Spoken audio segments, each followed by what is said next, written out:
In Cedar Rapids, Iowa's second largest city, record flooding has displaced thousands of residents and destroyed over 4,000 homes. It is one of the worst hit areas in floods that have claimed 24 lives and caused billions in damages across the Midwest. As attention moves downstream toward communities in Illinois and Missouri where further flooding is expected, residents of Cedar Rapids face the devastating task of returning home. I have lived in Cedar Rapids my whole life, and this is our home, and our church is down the alley. And we just really appreciate all the attention and help and everything we have gotten. It's definitely a situation like they compared to Katrina, and our heart goes out more and out to those people, because now we can appreciate exactly what it was like.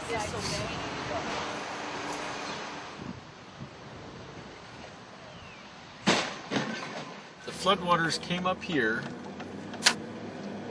and as we're climbing up, it would have probably been over the truck at this point, but I believe it crested at 31.1 feet above flood stage. Almost every 4 hours they were changing their forecasted flood crest, and it kept getting higher and higher and higher.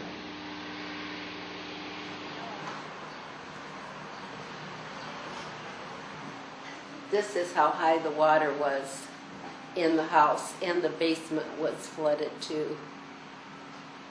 Obviously, there is mold growing in the basement already on the rafters, and I guess a person wouldn't know where to start. But we'll give it our best shot and see what we can do.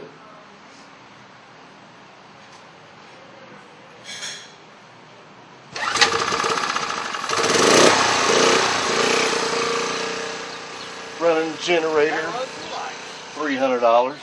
This is 40 years my mom and dad living here. So, watch your step. Literally, there was shells all the way around here. You can smell the smell.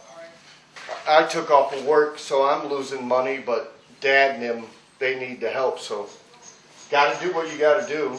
I mean, it's devastating. I mean, we had from kindergarten all the way to 12th grade in the basement and boxes and stuff, and apparently all that's gone.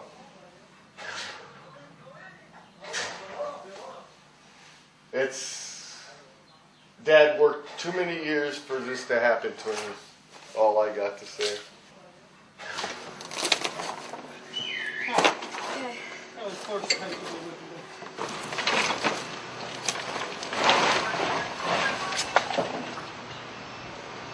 You guys want water, sandwiches, chips?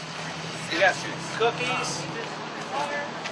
This area really seems to need a lot of people. There's a lot of people over here. I thank you, sir. Sure. Very nice, sir. Very well.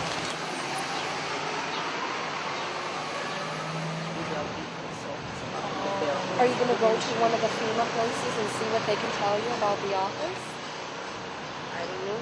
I think we better go help Christine first. Yeah, but I just mean, I think you should do that before they close those down. Just There's so one you know set up at what your other. There is, yeah. I don't know what the future holds for this neighborhood. The question will become, will homes like this be eventually condemned and be demolished? And that could potentially include large blocks of homes that might be knocked down. Oh, well, that's the way it is. Well, he is right here, so why don't I let you speak to him?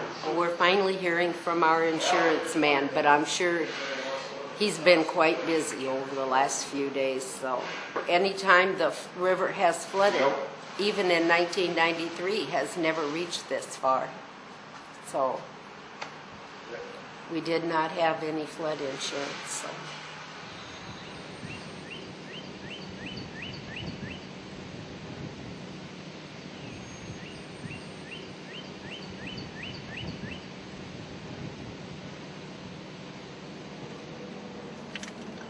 Hi, this is Mark Jones.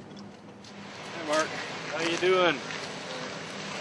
We got I guess what you call a sinkhole. Looks to be with nothing underneath the road, but you're probably talking about an 8-foot diameter underneath the concrete that's missing. Washed out there. Okay. They will have somebody come down to close the road off. The flood water is not plain river water. The flood water is sewage water. The items that are being put out for collection are highly contaminated. And residents, I don't think, understand that. And we are trying very hard to get the message out to them. The dust that is going to be generated by this is contaminated.